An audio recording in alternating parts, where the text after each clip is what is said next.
Hi. Welcome to the show. How are you this afternoon for Good. you? Good, thank you. How are you? I'm doing very well. I want to start here. Your pug you just posted a photo of. So, boy, girl, tell me about your pug. It's a boy. He's over there. Very cute. And I saw him terrorizing the trash. Was it last week, 2 weeks ago? You posted something? Yeah, 2 weeks ago he destroyed the whole kitchen floor. I was cracking up when you posted it. And we were just having a Yeah. conversation about you coming on the show. And I immediately when I saw that, I knew how I was going to start the show. So let's get into some wrestling here. Yes. You just became a European silver medalist a couple of months ago. Well, it's September, but one of your last tournaments. So let's talk about that. You became the first European finalist from the Netherlands in women's wrestling. Initially heading into, let's get your mindset heading into the tournament. So going into Rome, what were your feelings? How were you feeling? Because up to that point, I believe you only competed at the Clip and Lady Open in Sweden in 2020. So let's talk about you heading into the European Championships. How'd you feel?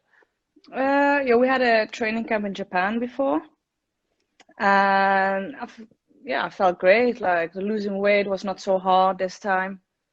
Um, yeah, it started actually good. Like the first, like the warming up and everything was like good.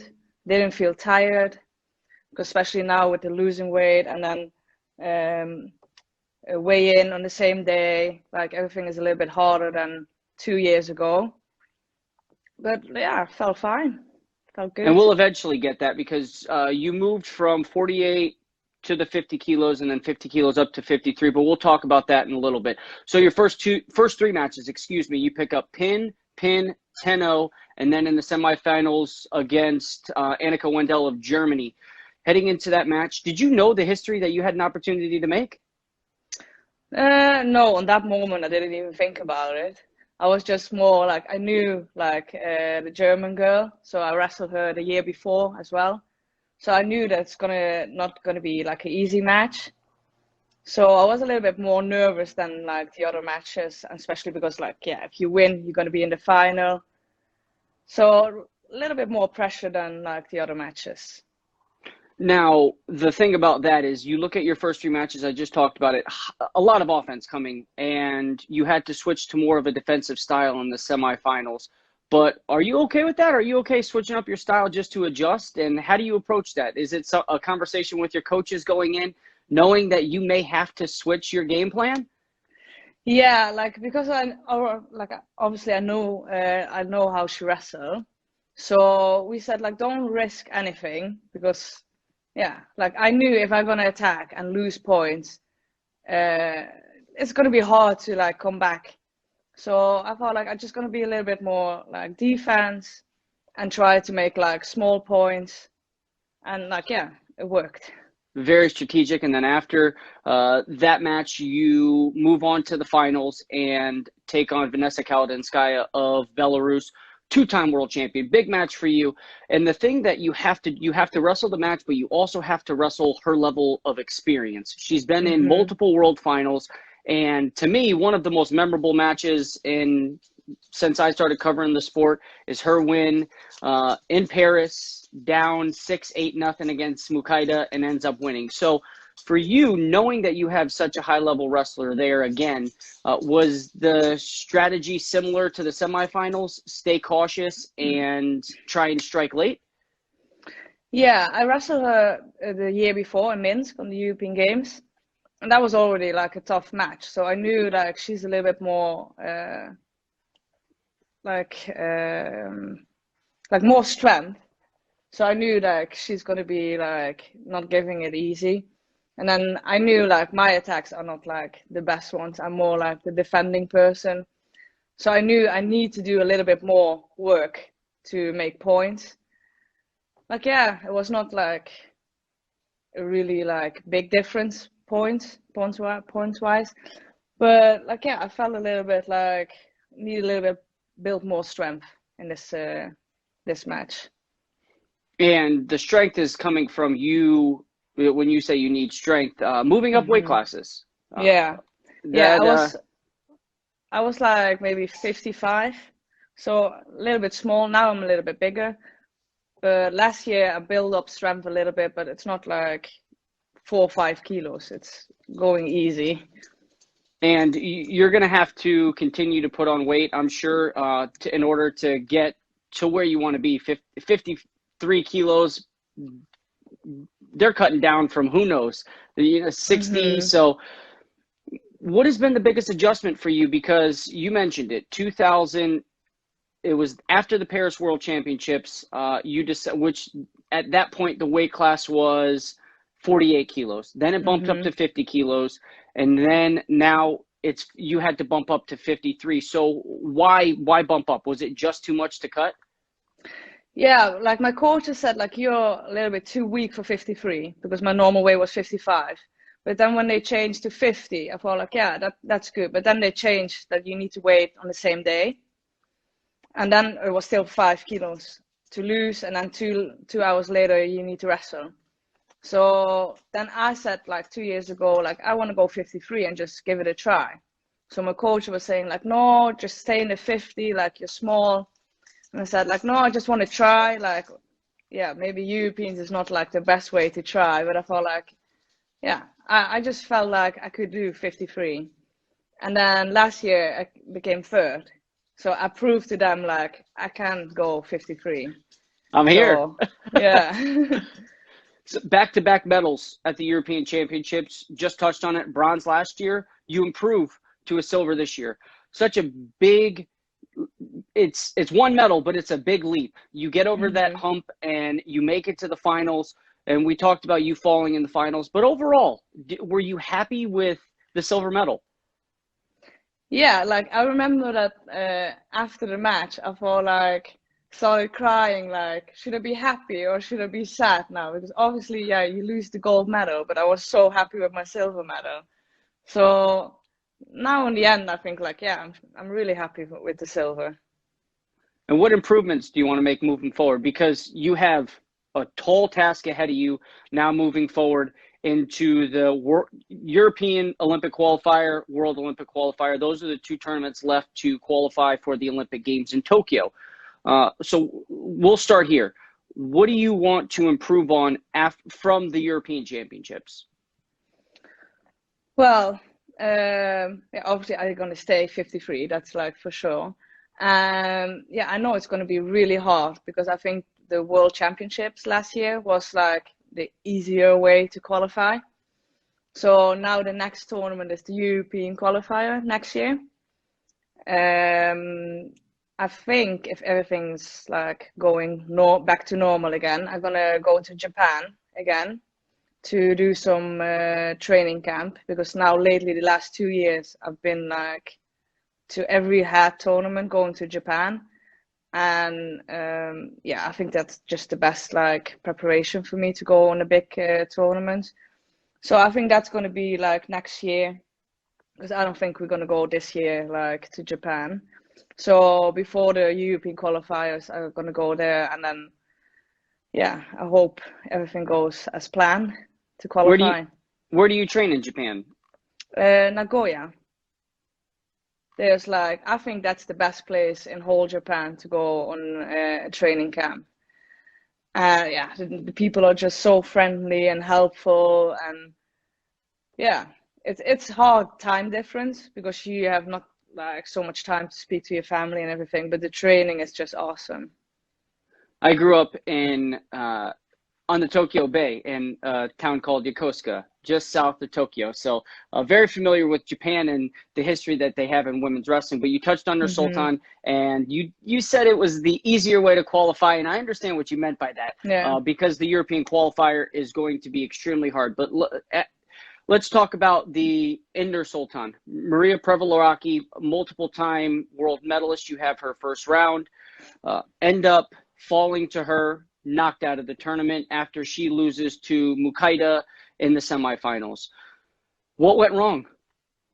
Well, I think style-wise, she was the worst opponent I could get because she's also really defensive, and like the whole 6 minute, like she didn't attack and I couldn't attack. So she has a little bit the same style as me. So when I saw the draw, I thought like, oh, like just give me someone that attacks like the whole time. And then I got her. So I felt like running into a wall. Like I couldn't move her, like nothing. So like yeah, I was disappointed like after, and then yeah, she lost the next round, but then yeah, she came third in the tournament qualify because I don't think I'm. It's not that she's not like good. She's actually a good wrestler, but she just has the same style as me. So that was like a little bit annoyed. Like just give me someone that attacks and be more, yeah, like the attacking person. Yeah, it just seemed you of course you like to get to that 2-on-1, and Yeah. she was didn't wanted nothing to do No, with that. no, no. Like I could get it, but then she was so like she was so strong, just keeping me in that way, and I couldn't move her. And like I remember my coach was just like screaming all the like move, move, and I thought like, I can't move her. Like she just I'm stays trying. still. Yeah. So yeah, that was not so good for me. Now the European qualifier, I'll go through the list of potential candidates that you're going to have to go through, and I want you to answer this question for me. In order to earn my spot at the Tokyo Olympic Games, I have to blank. But first, you're going to have Vanessa Kalazynskaya, who we already talked about, Olga Horoshatseva from Russia, who was the European champion at 55. She's coming down to 53. Zenit Yetgil, Ulya Blahina, Nina Hemmer, Sophia Matson. You hear those names. What are you going to have to do to make sure that you are in Tokyo? To beat them all. Well, yeah, they are really more in Europe. I think the most strongest girls are still like not qualify. So it's going to be like a really hell of a job to beat all of them because obviously you need to be in the final on the European qualifier. And there's so many great wrestlers left. But still, I believe in myself that I'm good enough to like qualify. So that's why I think Japan is like the really good option. If you look how many people they already qualify and how strong that nation is, I can only learn from them. And yeah, then I just need to beat them. Japan is without a doubt the best wrestling nation for women's wrestling. And since 2010, you didn't compete in the 2013 World Championship, 2012 Olympic Games. But how about this? I went through all of your World Championships, and the champions from your weight classes, 9 out of 10 have been from Japan. The only one was Pak Young-min, who won. She defeated Mayu Mukaida this year in the finals. So you can't go wrong learning from the Japanese. It was Hitomi Sakamoto, Hitomi Obara, Iri Tosaka, Yui Susaki, Pak Young-min. So that was the list of.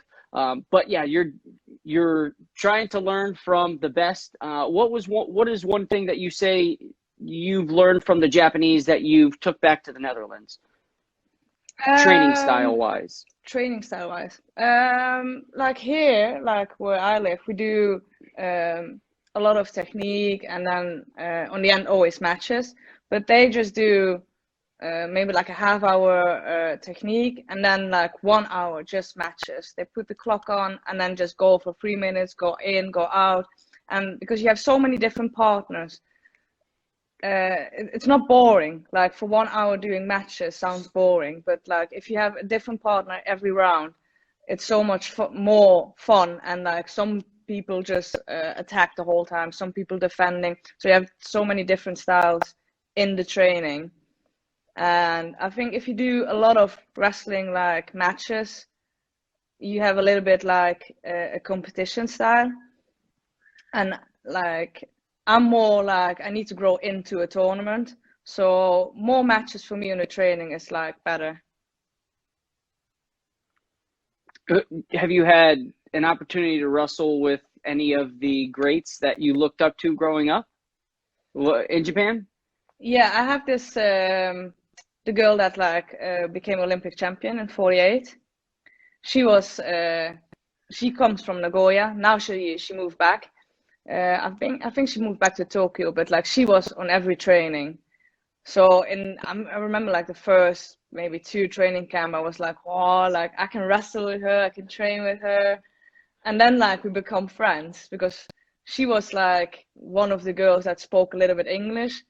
And then like I think on tournaments they are always like strict and like no jokes, just focus. But if you see them on the training, they are just making fun and like laughing and stuff. So they are serious on the training, don't get me wrong, but they are also making like a lot of fun. So it's funny. A mix of pleasure and business. Yeah, like they are really strict if we do the matches. But with warm up, they have like funny games and we play football. And so it's not always serious. So because the first time when I went to Japan, I thought, like, oh, this is going to be so hard, no jokes, only serious things. But then, like, yeah, you see a different side of the people, and that's also nice. Coming from the Netherlands, it's not a traditional wrestling powerhouse. No. So the training partners, I'm sure you have to work to get training partners, and you're the face of wrestling in the Netherlands. You talk about your success that you've had on the continental level, but 2015, you won a bronze medal at the World Championships. So what did that do for women's wrestling in the Netherlands? Did it help grow in any way? No, actually nothing. Like we still have like senior-wise, we don't have really anyone. And then we have schoolgirls, a few girls, they are really not bad. But they don't have the opportunity that I had when I was that age because I live near Germany. So I always went training in Germany. But they live in the middle of Netherlands. So they have like I think there's only 3, 4 girls. They have each other. But if you want to grow, you need to go to different places. And money-wise, like our wrestling federation hardly have any money. So most of the time, if they go to a tournament, they need to pay themselves. So that's why I think it doesn't grow in the Netherlands. Even the guys, we don't even have like guys wrestling on like a really high level. You talk about the difficulties wrestling for the Netherlands, but can you give me some positives? What are you most proud of to say that you're wrestling for the Netherlands? Why are you most proud? Well, I'm in the team Netherlands, so with all the different sports, and that's the only thing I'm like proud of, that I can be in the big team.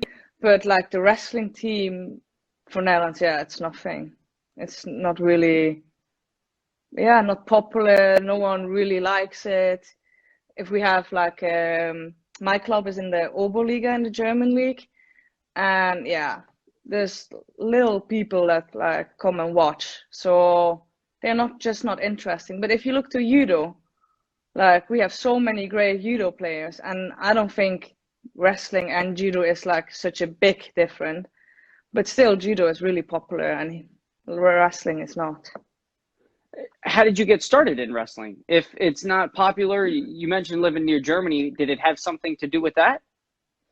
No, my grandfather wrestled when he was younger, and then my dad wrestled, my uncles wrestle, and then like some of my cousins wrestle, but just for like maybe 1, 2 years, and then they stopped. And I'm the only one that like kept going because my granddad has like 11 grandchildren, all girls, and I'm the only one like who kept wrestling. Making him proud. The will Yeah, is it's going to be left to you because you stuck with it. yeah, because he got 11 girls, so he was like, why no boys? Because he wanted to have like a team, but there was no team coming. You've been in this game for a long time now. How long do you plan on wrestling? Is Tokyo the last run, or are you thinking maybe down the road to Paris? No, like I said after Rio, like I always said before Rio, like Rio is my last Olympics, and then I want to quit. But then, like, yeah, I didn't wrestle the way I wanted. Like, it was not a good match on the Olympics. So I said, like, okay, I'm gonna go more. Oh, sorry, we Four lost more you. years. Yeah, now I'm back. 4 more years, and then I want to do like just finding a job and doing normal life. So after Tokyo, I'm gonna do working with children. So that's what I'm studying now. So hopefully next year I'm done, and then I can go into the normal life. When you say working with children, are you teacher? What do you, when you say that? Can you elaborate? With small children, like babies, and then till a year, like 4 or 5, just right before they go to like the real school. We'll jump to some fan questions before we let you get out of here. We're running out of time, but Elusive Waku asked, what is your favorite childhood activity? You say you're going to work with children, so what was your favorite childhood activity? Oh, yeah. I liked football when I was younger, but not in like a sport, but just with like kids from the neighborhood. And I was like most of the time the only girl. So yeah, that was what I liked in my childhood. This is a good one. We mentioned when talking about the potential candidates for the European qualifier, Nina Hemmer is one of those that we talked about, and she asks, who would you like to wrestle at 53 kilos? Who I like to wrestle? Well, I would like to wrestle Nina, but I wrestled her so many times. So I think for me the best one in my weight class is Sofia Mattsson. And I lived in Sweden for a little bit over 3 years, so I trained with her like many times. But I think it's still great, like from cadets, junior to senior, how good she stayed. Like, yeah, she's just amazing in wrestling. But I don't want her like the first round. Just give her in the final, then I'm happy. And she's such a legend. She is. Yeah, We she had is. India's Vinesh Pogat, who is also at 53 kilos. We had her on a couple of weeks ago, and she said the one thing stopping her from going from 48 and 50 kilos up to 53 was Sofia Mattsson. She said she knew that Helen would be gone. She knew that Yoshida would be gone. The greats would be out of there, but she said, I was just waiting for Sofia Mattsson to get out of there, and she never did. So, and those two happened to wrestle in the opening round of the World Championships. But one more question from Martin Auto 92, and we'll let you get out of here. This one is, where is your favorite place to train? And I'll take Japan out of that question. So outside of Japan, your favorite place to train? Well, he's the guy that like is on the training 4 times a week. So I think if I don't say Valheim, that's like my favorite club, then he's gonna be mad. So But you no, know Martin. yeah, like he's the heavyweight in our training club. So yeah, but I have much fun in the training with them, so it's nice. I love these questions. We were interviewing San Marino's Miles Amin, and someone asked him what is his favorite restaurant in his town, and come to find out, the guy had owned the restaurant. But those are, where can everyone follow you on social media if you're not on, or if you're on any other social media channels? Where can they follow you? Most of the time I'm just on Instagram and Facebook. I have a Twitter account, but I'm really bad in Twitter, so I hardly use them. And can you tell us your Instagram and Facebook handles, if you don't mind? Oh, I think it's Jessica Blaszka or Blaszka Jessica. Like, I'm not sure which way around. Well, Jessica, thank you so much for joining us. This No has problem. been our latest episode of UWW Live. Next week, we have Olympic champion Vladimir Kinchikashvili, and then after that, we have multiple-time world medalist Almat Kabaspayev from Kazakhstan. Make sure you check those out. If you're not already doing so, please make sure to follow United World Wrestling on Twitter, Instagram, Facebook, subscribe on YouTube, purchase a We Will Wrestle Again t-shirt at uwwstore.com. Jessica, thanks so much. We wish you nothing but the best of luck moving forward. Take care. Thank you.